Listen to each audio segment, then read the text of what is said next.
Bismillahirrahmanirrahim. Assalamualaikum warahmatullahi wabarakatuh. Alhamdulillahirabbil alamin. Wassalatu wassalamu ala Muhammadin wa ala alihi wa sahbihi ajma'in wa ba'du. Kembali saya sampaikan satu hadis. Ada kemiripan dengan hadis sebelumnya sebetulnya, tetapi berbeda. Hadis ini adalah sahih, diriwayatkan oleh Al-Imam Ibnu Majah di dalam sunannya melalui salah seorang sahabi bernama Abu Sa'id Al-Khudri.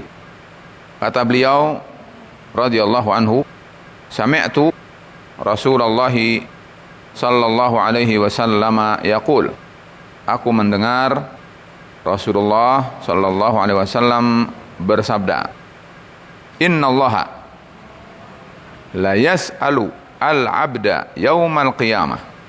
Sesungguhnya Allah benar-benar akan bertanya kepada seorang hamba.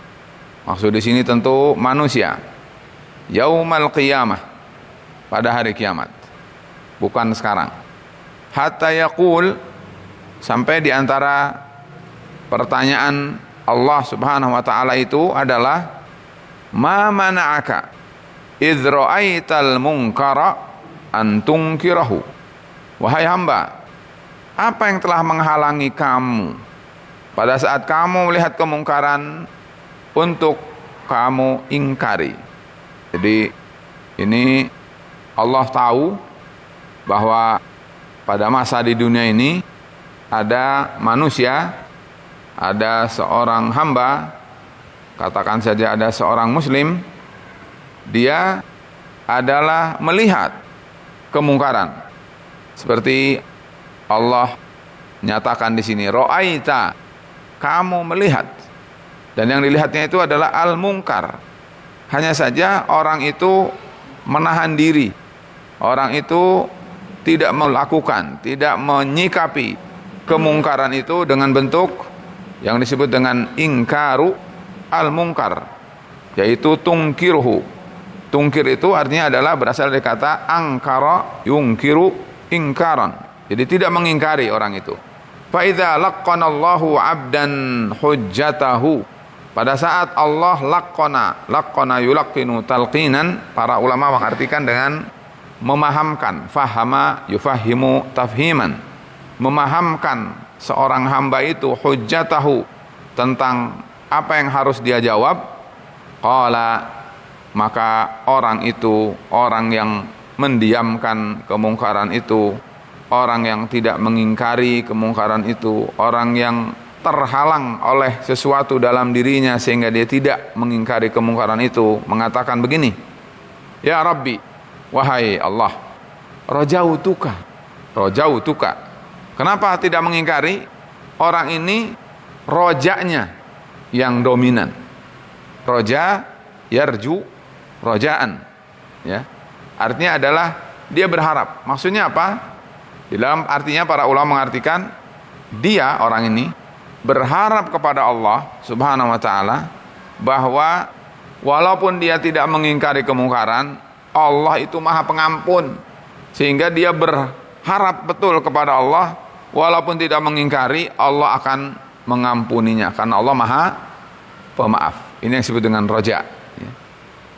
Jadi orang yang terhitung apakah dengan alasan ataukah tidak dengan alasan mentolerir kemungkaran itu adalah disebut orang yang punya roja yang tinggi, ya, roja yang besar, ya. Sehingga apa? Kemungkaran di mana-mana dia tidak mengingkari, karena ya Allah, aku berharap pada Allah saja, gitu. Dan ini adalah sebetulnya la yughayyiru, atau tidak merubah al-waqi', realitas, ya. Banyak sekali kemungkaran lalu kita berharap ya Allah sajalah, mudah-mudahan Allah. Akhirnya apa? Ya merajalela, gitu. Wa fariqtu, dan kata beliau wa fariqtu minan nas. Fariqtu, para ulama mengartikan artinya adalah khiftu, aku takut. Kalau Allah kan maha pengampun, kalau Allah kan memaklumi, kalau Allah kan yasmah, ya, bisa memaafkan, bisa mengampuni, bisa menghapus. Tapi kalau dia kata dia itu adalah mengingkari, dia takut pada orang. Nanti bagaimana orang mungkin ngomong, bagaimana orang ngomel, bagaimana orang bilang so alim, bagaimana orang membalas, bagaimana orang bisa jadi sampai seperti yang dirasakan oleh Rasulullah Sallallahu Alaihi Wasallam, di mana Rasulullah SAW itu sampai diusir, sampai diancam mau dibunuh, sehingga Rasulullah SAW oleh Allah SWT diinstruksikan supaya hijrah dan tempat tidurnya diganti oleh Ali bin Abi Thalib. Pelajarannya adalah bahwa sampai diusir orang yang melakukan ingkarul mungkar itu. Nah, orang ini menjawab, ya Allah, katanya adalah aku berharap bermaaf dari Allah, dari engkau, lalu aku takut kepada orang, dan seterusnya.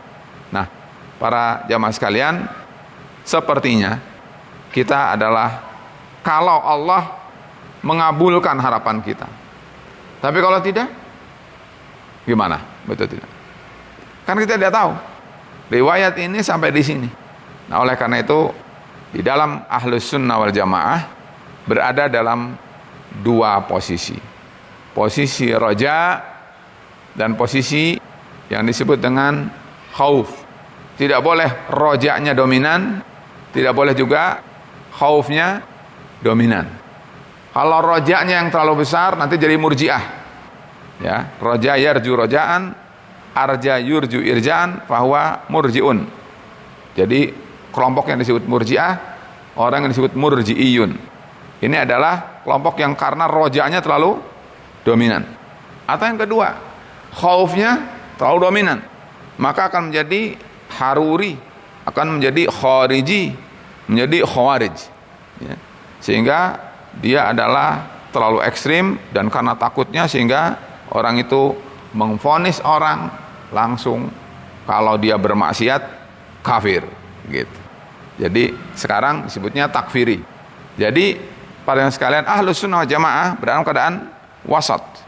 Tidak boleh membiarkan kemungkaran dengan harapan yang selalu dominan tadi salah, karena kita harus realistis juga bahwa kemungkaran dibiarkan akan semakin merajalela di mana-mana. Ya. Coba kalau misalnya kita lihat sekarang, ya, gejala sosialis, gejala komunis, gejala marxis, kalau dibiarkan tidak mustahil akan kemudian orang itu membolehkan. Kalau membolehkan menjadi undang-undang, kalau menjadi undang-undang nanti tentu akan berdampak kepada kaum muslimin. Kalau dibiarkan saja, ya Allah sajalah, terserah Allah. Allah kan maha mampu, Allah kan maha berkuasa, ya kan? Nah, itu adalah kembali jangan tidak seimbang, karena Allah berfirman dalam ayat yang lain, innallaha la yughayyiru ma biqaumin hatta yughayyiru ma bi anfusihim. Allah tidak merubah nasib suatu kaum kecuali kaum itu yang juga harus berusaha untuk merubahnya. Kemungkaran itu bukan untuk didiamkan, tetapi untuk diingkari. Jangan sampai kemudian kita berada dalam posisi yang salah.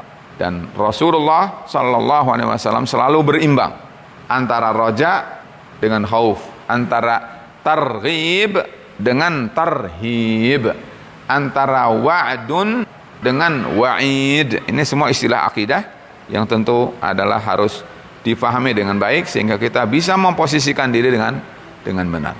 Mudah-mudahan bisa difahami dan kemudian kita bisa menyikapi, ya, dengan sikap yang benar sesuai dengan tuntunan Rasulullah Sallallahu Alaihi Wasallam.